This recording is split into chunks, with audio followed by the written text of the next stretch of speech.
사도신경으로 신앙고백 가심으로 새벽 기도회를 시작하도록 하겠습니다. 나는 전능하신 아버지 하나님 천지의 창조주를 믿습니다. 나는 그의 유일하신 아들 우리 주 예수 그리스도를 믿습니다. 그는 성령으로 잉태되어 동정녀 마리아에게서 나시고 본디오 빌라도에게 고난을 받아 십자가에 못 박혀 죽으시고 장사된 지 사흘 만에 죽은 자 가운데서 다시 살아나셨으며 하늘에 오르시어 전능하신 아버지 하나님 우편에 앉아 계시다가 거기로부터 살아있는 자와 죽은 자를 심판하러 오십니다. 나는 성령을 믿으며 거룩한 공교회와 성도의 교제와 죄를 용서받는 것과 몸의 부활과 영생을 믿습니다. 아멘. 찬송가 289장 함께 찬양하겠습니다. 찬송가 289장입니다.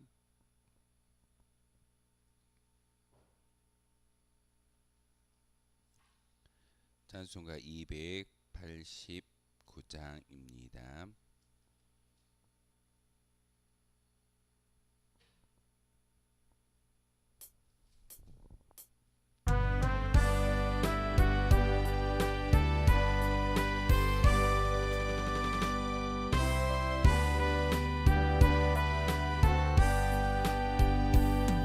예수 내 맘에 들어와 계신 후 변하여 새 사람 되고 내가 늘 바라던 참빛을 찾음도 주 예수 내 맘에 오신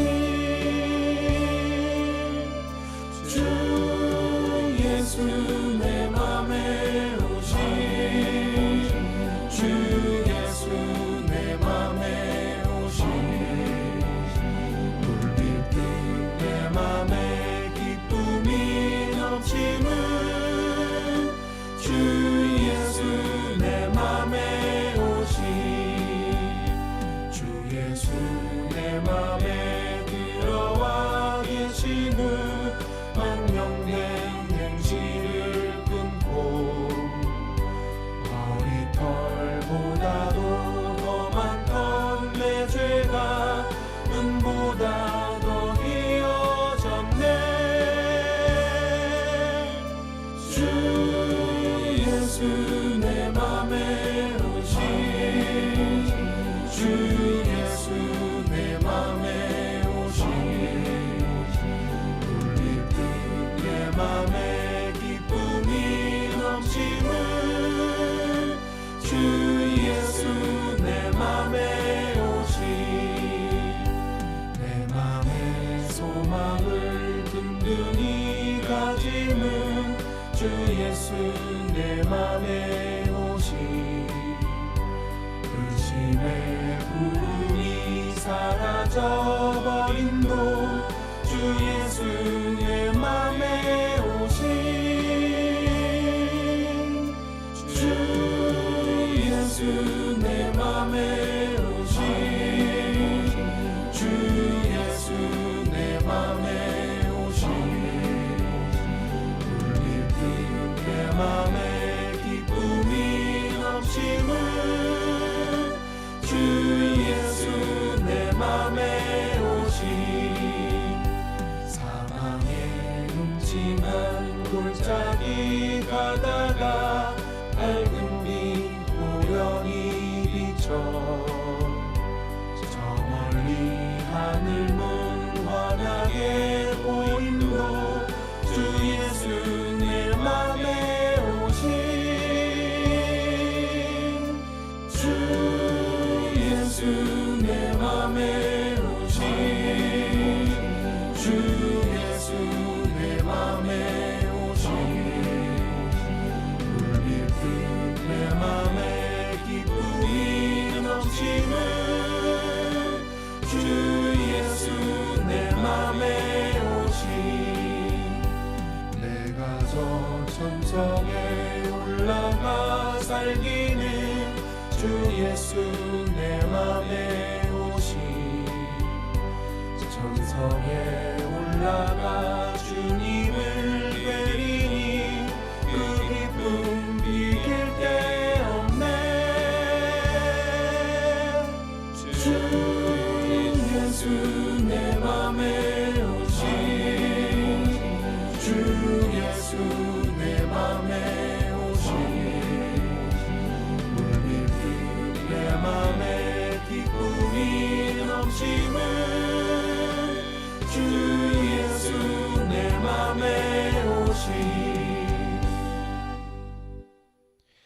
함께 보실 하나님의 말씀은 시편 9편의 말씀 보겠습니다. 시편 9편의 말씀. 시편 9편 1절에서 마지막 20절까지의 말씀을 한 절씩 교도란의 말씀 받들어 읽겠습니다. 내가 전심으로 여호와께 감사하오며 주의 모든 기이한 일들을 전하리이다.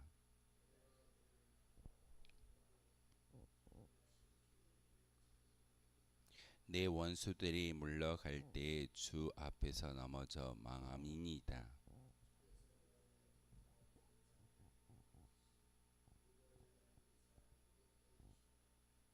이방 나라들을 책망하시고 악인을 멸하시며 그들의 이름을 영원히 지우셨나이다.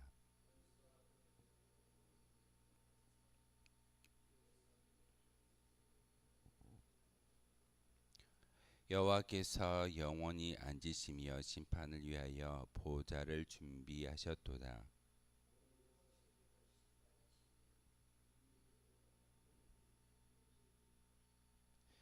여호와는 압제를 당하는 자의 요새시요 환난 때의 요새이시로다.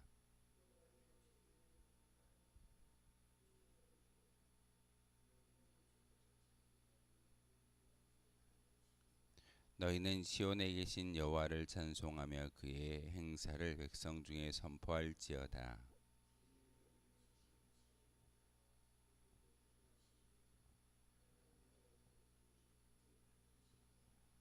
여호와여 내게 은혜를 베푸소서. 나를 사망의 문에서 일으키시는 주여, 나를 미워하는 자에게서 받는 나의 고통을 보소서.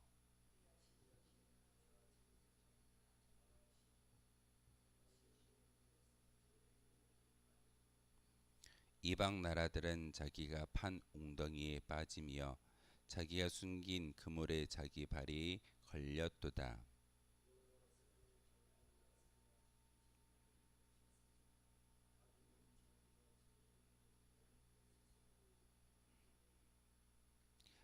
악인들이 수월로 돌아가며 하나님을 잊어버린 모든 이방 나라들이 그리하리로다.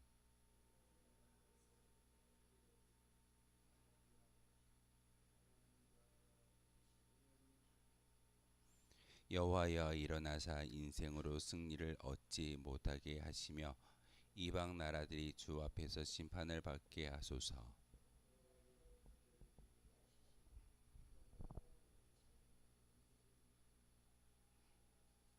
아멘. 시편 9편과 시편은 이게 9편과 시편은 한 편의 시입니다. 그런데 주제가 조금은 다릅니다. 그래서 그 성경을 구별했던 사람들이 시편 9편과 시편 10편을 나누어서 기록하고 나누어서 묵상하도록 하였습니다. 그런데 시편 9편과 10편은 조금 그런 특성이 있는 그런 시입니다. 우리 삼행시 잘 아시죠? 우리 이름을 가지고도 시를 짓고 또한 우리 알파벳 순으로 기역, 니은, 디귿 그 순서대로 글을 써가는 것을 그런 어떤 형식의 시가 있는데 그것을 답관체라고 이야기합니다.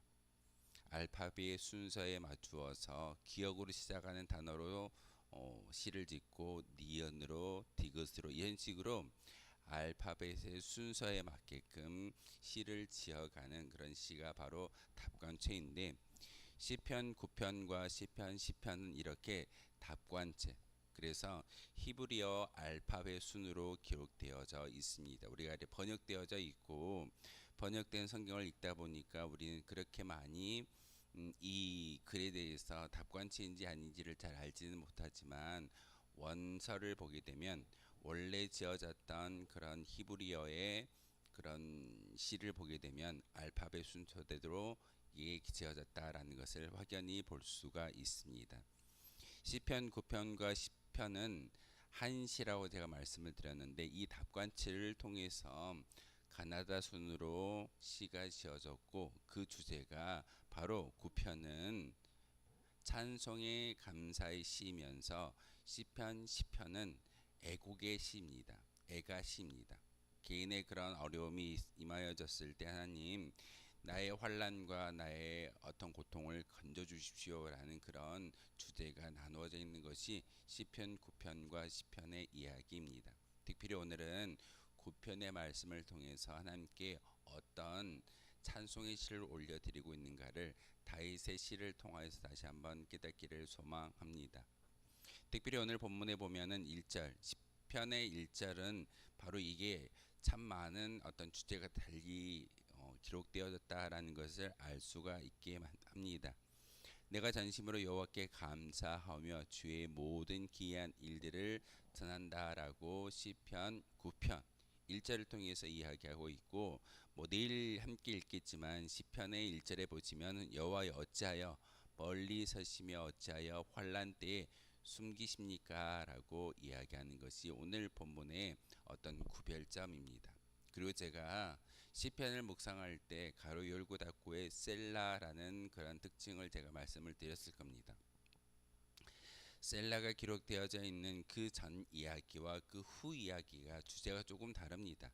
그리고 우리가 쉼표와 같이 성경을 읽다가 셀라가 나오면 잠시 멈추어서 우리가 읽었던 본문을 다시 한번 묵상하라는 그런 의미이기도 합니다. 오늘 본문에 보면은 16절에도 히카yon 그리고 셀라라는 그런 어떤 음표가 그런 문구가 기록되어져 있습니다. 16절까지 읽고 나서 우리가 앞 1절부터 16절까지의 말씀을 다시 한번 묵상하면서 이 시의 저자였던 다윗이 하나님께 어떤 마음을 가지고 기도하고 찬송하고 있는지를 다시 한번 묵상하는 이야기입니다. 그런데 이 셀라라는 단어가 20절 말미에도 기록되어져 있습니다. 17절에서 20절까지의 말씀을 다시 한번 묵상하며 기억하면서 다윗이 하나님께 올려드리는 그 모든 것들을 기억하는 것이 오늘 본문의 이야기이기도 합니다. 오늘 시편 9편은 사악한 적들이 등장하고 있지만 그 무대의 중앙에는 항상 하나님이 함께하고 계신다라고 기록하는 것이 다윗의 시입니다. 제가 답관체라고 말씀을 드렸는데 바로 답관체의 그런 의미 가운데 두 절씩 기록하는 것이 바로 시편 9편과 시편의 어떤 그런 형식이기도 합니다. 1절, 2절 우리가 말하는 기억과도 같은 알렌이라는 단어로 시작되어지는 그런 말인데 하나님을 찬양하는 자신의 의도를 표현하고 있고, 그리고 그 의도 우리가 기도하는 대상, 찬송하는 대상이 누군지를 분명하게 밝히고 있습니다. 여러분 이 자리에 올라와서 기도하는 기도의 대상이 누구입니까? 불특정 다수에게 기도하기 위해서 이 자리에 올라오지 아니했을 겁니다. 분명히 우리가 찾는 여호와 하나님을 향하여 기도하기 위해서 이 자리에 올라왔다는 것입니다. 바로 그런 하나님이 이 절의 말씀을 통해서 내가 주를 기뻐하고 즐거워하며 지존하신 주의 이름을 찬송합니다 라고 기록하고 있습니다. 하나님, 우리가 주님의 성전에 올라왔기 때문에 기도함을 통하여서 우리의 심령, 특별히 기쁨도 있을 것이고 즐거움도 있을 것이고 고난과 질곡 가운데 있다 할지라도 하나님만을 찬송합니다 라는 그런 정확한 기도의 대상이 바로 1절과 2절을 통해서 다윗은 표현하고 있습니다. 두 번째 알파벳인 베트라는 그런 알파벳으로 시작되는데 3절과 4절의 말씀입니다. 3절에 보니까 내 원수들이 물러갈 때 주 앞에서 넘어져 망한다라고 이야기하고 있고, 주께서 나의 의와 송사를 변호하셨으며 보좌에 앉으사 의롭게 심판하신다라고 이야기하고 있습니다. 현재의 구속이 있지 않고 미래의 구원에 대한 기대를 하나님께 올려드리고 있다는 사실입니다. 다윗이 지금 이 시를 지을 때 골리앗을 쓰러뜨릴 때 아니면 어떤 그 자기의 아들에 의해서 어려움을 당할 때 사울에 의해서 어려움을 당할 때인지는 정확히 알 수는 없겠지만 바로 다윗이 이야기하는 이 찬송의 시인은 현재 있지 아니하고 미래의 구원을 바라보는 소망의 글이 바로 이 찬송의 시입니다. 우리도 이 세상을 살아가고는 있지만 분명히 소망하는 것은 저 천국을 소망하며 기뻐하는 것이 우리의 모습입니다. 그런데 그 미래를 소망할 수 있는, 구원을 소망할 수 있는 그런 믿음의 고백이 어디에 있겠습니까? 우리의 구원자이신 하나님을 믿을 때 우리는 천국에 들어갈 수 있다는 사실을 분명하게 알고 있습니다. 그러기에 오늘 이 시편을 통해서 사절을 통해 이야기하고 있는 다윗은 하나님이 나의 심판자가 되어 주십시오. 그리고 하나님은 의롭게 우리의 모든 인생을 심판하시는 분이십니다라고 말하고 있습니다. 우리의 어떤 외적인 행위가 우리를 구원하는 것이 아니라 여러분의 믿음의 고백을 통해서만이 바로 저 십자가의 사랑이 우리의 공로, 우리의 외적인 그런 모습이 아니라 하나님께서 의인으로 불러주셨기에 우리는 천국에 들어갈 수 있는 미래를, 구원을 소망하며 살아가는 존재들인 것을 다시 한번 기억하셔야 합니다. 그러기에 나의 의와 송사라고 이야기하고 있는 그 모든 나의 인생의 여정길 가운데 예수 그리스도께서 나의 변호사가 되어 주시고, 그리고 내 이름이 하늘 보좌의 생명책에 기록되어짐으로써 천국에 들어갈 수 있는 은혜가 있기를 소망합니다라는 것이 3절과 4절의 이야기입니다. 5절과 6절은 그 알파벳 순서로 이야기하면 기멜이라는 그런 히브리어의 단어로 시작됩니다. 바로 이방 나라들을 책망하시고 악인을 멸하시며 그들의 이름을 영원히 지우셨다라고 말하고 있습니다. 이름을 지웠다라는 의미가 어떤 의미겠습니까? 생명책 가운데 나의 이름이 지워지는 것처럼 악인들의 이름은 그곳에 기록되지 아니하고 구원받을 수 없음을 말하고 있습니다. 그러면서 6절의 말씀을 통해서 원수가 끊어져 영원히 멸망하였사오니 주께서 무너뜨린 성읍들을 기억할 수 없다라고 말하고 있습니다. 하나님께서 심판하시고 하나님께서 책망하시면 그 모든 것들이 무너져 버리고 완전한 승리를 경험할 수 있습니다라고 말하고 있습니다. 그러기에 우리는 이와 같은 하나님께 우리의 믿음의 고백과 우리의 믿음의 모든 것들을 의지할 수 있어야 합니다. 하나님, 우리의 이름은 영원한 생명책 가운데 기록되어져 있지만 이 세상 가운데 하나님을 배반하고 악인의 모습으로 살아가는 그 원수들의 이름은 영원히 지워지기를 소망합니다라는 그런 고백이 다윗의 고백입니다. 7절과 8절을 통해서는 달렌이라는 어떤 단어가 시작되어집니다. 그런데 7절에 보시면 여호와께서 영원히 앉으시며 심판을 위하여 보좌를 준비하셨고 공의로 세계를 심판하시며 정직으로 만민에게 판결을 내리신다라고 7절과 8절을 통해서 이야기하고 있습니다. 하나님은 이 성경책 가운데 죽어 계시는 분이 아니라 지금도 살아계셔서 우리와 함께 하시는 그런 영원하신 분이십니다. 하나님께서는 영원히 앉은다라는 것은 우리와 함께 하신다, 우리와 동행한다라는 것을 다윗의 이 시를 통해서 이야기하고 있는 것이며 심판을 위하여 보좌를 예비하셨다라고 말하고 있습니다. 그러기에 우리는 경외함을 가지고 하나님께 나아갈 수 있는 믿음의 성도이어야 합니다. 항상 하나님은 자비의 하나님, 은혜의 하나님, 사랑의 하나님보다는 공의의 하나님인 것을 우리는 분명히 알아야 합니다. 여러분이 어떤 일을 하고 그 결과에 대한 어떤 책임은 여러분이 지는 겁니다. 하나님께서 우리를 로봇처럼 어떤 동물들처럼 어떤 지각이 우리 스스로가 판단하고 선택할 수 있는 그런 자유의지를 주시는 것은 우리가 하는 모든 일의 책임은 내가 져야 하기 때문에 그러한 은혜를 주셨다라는 것입니다. 자유의지를 통해서 예배할 수 있는 은혜도 주셨지만 자유의지를 통해서 우리는 하나님을 배척할 수 있는 그런 안타까운 일도 우리에게 일어날 수 있습니다. 그러기에 7절과 8절을 통해서 우리와 함께 하시는 영원하신 하나님을 다시 한번 기억하며 또한 하나님의 그 심판을 위하여 보좌를 예비하셨다라고 말하고 있습니다. 9절과 10절은 와우라는 그런 알파벳입니다. 하나님의 비유가 재판관에서 피난처로 표현이 바뀌고 있는 것이 9절과 10절의 이야기입니다. 왜 하나님이 심판 때 심판자라는 그런 이름에서 요새와 피난처로 바뀌고 있을까요? 바로 하나님은 나의 도움이 되시고 내가 그곳에 피할 때 나에게 힘이 되어 주신다라는 것이 오늘 다윗의 고백입니다. 우리의 고백도 이와 같아야 합니다. 여러분 이 자리에 나와 기도하는 것, 사실 우리의 모든 행위의 심판을 받기 위한 그런 모습보다는 우리의 인생을 지켜주십시오, 하나님께 내 인생을 맡기겠습니다 라는 그런 믿음의 고백이 있기에 이 자리에 올라온 줄 압니다. 다윗이 고백하는 것처럼 더 이상 하나님의 비유가 재판장이 아니라 우리와 함께 하시는 피난처이며 요새이시며 나의 도움이 된다라는 것을 다시 한번 믿고 나아가는 거룩한 시간이길 소망합니다. 11절과 12절은 자인이라는 단어입니다. 하나님을 찬양하는 자신의 의도를 나타내고 있는데 오늘 본문에 보면은 시온에 계신 여호와라고 이야기하고 있습니다. 시온에 계신 여호와, 조금은 우리가 이해하기 어려운 그런 단어이지만 우주적으로 임재하시는 하나님을 말하고 있습니다.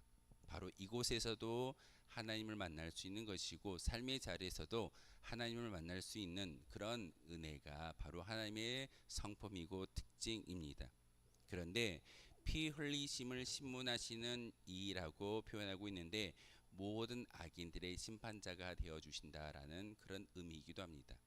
다윗이 이렇게 하나님은 단지 성전 안에만 갇혀 계시는 분이 아니라 성경책 가운데 기록되어져 있는 그런 하나님이 아니라 우리가 어디에 있더라도 우리와 함께 하시는 분이시고, 그리고 그 하나님은 악인들을 멸망시키시고 심판하시는 분이신 것을 분명하게 말하고 있습니다. 13절과 14절은 헤트라는 그런 알파벳으로 시작됩니다. 나를 긍휼히 여겨 주십시오라고 이야기하고 있는데 바로 그 일으키시는 주라는 그런 표현을 통해서 한 분이신 하나님이 두 가지의 성품을 보여주고 있다라는 사실입니다. 일으킨다라는 그런 의미 가운데 보응자이고 또한 지켜주시는 분이십니다. 하나님이 일어나셨을 때 우리를 지켜주시고 또한 우리의 모든 믿음의 고백 가운데 보응하시는 분이 바로 하나님이십니다. 그러기에 다윗은 하나님을 향하여 하나님 나에게 떠나지 마시고 일어나 주셔서 나와 함께하여 주십시오라고 표현하는 것은 두 가지의 성품을 간절한 믿음의 고백을 담아서 기도하고 찬송하는 그런 표현이기도 합니다. 15절에서 16절은 테트라는 그런 알파벳으로 시작되는데 여호와께서 자기를 알게 하사라고 표현하고 있습니다. 심판 때에 하나님의 볼 수 있고 또한 우리가 심판대 앞에 놓여 있을 때 하나님 나를 기억해 주십시오. 내가 하나님의 기억 가운데 있었을 때 내가 멸망당하지 아니하고 구원에 이를 수 있다라는 다윗의 믿음의 고백입니다. 그러면서 하나님 여호와께서 자기를 알게 하사라는 그런 단어를 통해서 하나님의 살아계심을 바라볼 수 있는 하나님의 계시라는 단어는 밝히 열어서 자신을 보여준다라는 그런 의미입니다. 그러기에 하나님께서 친히 우리 앞에 나의 인생과 믿음의 여정길 가운데 하나님을 계시하여 주시고 그 뜻대로 살아갈 수 있게 하여 주십시오라고 이야기하면서 잠깐 쉬라고 셀라라는 단어가 있습니다. 17절 한 절을 통해서 요드라는 그런 알파벳으로 시작되는데 인과응보를 이야기합니다. 인과응보의 뜻이 무엇이던가요?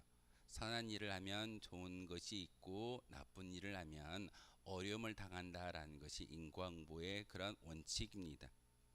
하나님을 기억할 수 없는 곳은 바로 수월을 이야기할 겁니다. 하나님, 제가 죄로 말미암아 수월로 떨어지지 아니하고 온전히 하나님의 의의 길을 걸어갈 수 있는 하나님의 율법과 하나님의 뜻을 온전히 수행할 수 있는 그런 믿음의 사람이 되게 하여 주십시오. 이게 바로 인과응보의 어떤 믿음의 원칙을 다시 한번 우리에게 말하고 있습니다. 마지막 18절에서 20절의 말씀은 카프라는 알파벳으로 시작되어지는데 세 절입니다. 하지만 간단하게 궁핍한 자, 고난당하는 자라고 표현하면서 자기를 소개하고 있습니다. 하나님, 저는 궁핍한 자입니다. 저는 가난한 자입니다. 이렇게 이야기하는 것은 고난을 당할 때, 내가 고난 가운데 있었을 때 하나님께서 일어나 주심으로 말미암아 나를 지켜주시고 나의 모든 것들을, 나의 모든 인생이 주님 안에 있습니다라는 표현이 바로 오늘 18절에서 20절의 말씀입니다. 그러면서 마지막 20절의 말씀을 통해 두렵게 하신다라는 것은 바로 하나님을 어떻게 섬기고 있는가를 다시 한번 우리에게 보여주는 믿음의 고백입니다. 여러분이 기도하실 때 이 시간 또한 우리 하루의 삶을 통하여서 살아계신 하나님을 만나고 우리가 기도라는 도구를 통해서 나아갈 때 하나님이 우리와 함께 하실 건데, 항상 하나님은 두렵고 떨림의 존재이며 우리의 모든 것들을 지켜주시는 심판자인 것을 다시 한번 기억하셨으면 좋겠습니다.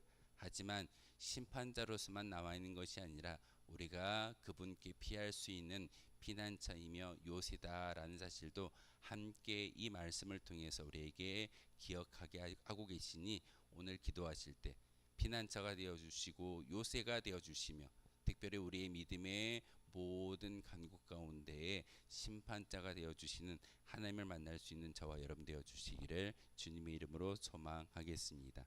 기도하겠습니다. 참 좋으신 나의 주 나의 하나님, 오늘도 이렇게 주님의 성소에 올라와 기도하게 하시고 말씀을 듣게 하시오니 참으로 감사를 드립니다. 하나님, 다윗이 기도하는 것처럼 다시 한번 하나님을 만나게 하시고 하나님께 피할 수 있는 믿음의 고백이 우리 가운데 있기를 소망합니다. 항상 우리 입술을 통하여서 하나님께 감사하며 주를 기뻐하고 즐거워하며 주의 이름을 찬송할 수 있는 우리가 되어지게 도와주시옵소서. 그게 바로 믿음의 행위이며 믿음의 고백이며 감사의 기도일 줄 믿습니다. 이 기도를 통하여서 특별히 오늘 우리에게 주셨던 귀한 말씀을 통해 하나님을 바라보며 나아갈 수 있는 저희들 되게 하여 주옵소서. 예수 그리스도의 이름으로 기도하옵나이다. 아멘. 하늘에 계신 우리 아버지, 아버지의 이름을 거룩하게 하시며 아버지의 나라가 오게 하시며 아버지의 뜻이 하늘에서와 같이 땅에서도 이루어지게 하소서. 오늘 우리에게 일용할 양식을 주시고 우리가 우리에게 잘못한 사람을 용서하여 준 것 같이 우리 죄를 용서하여 주시고 우리를 시험에 빠지지 않게 하시고 악에서 구하소서. 나라와 권능과 영광이 영원히 아버지의 것입니다. 아멘. 오늘 말씀을 생각하며 기도하도록 하겠습니다.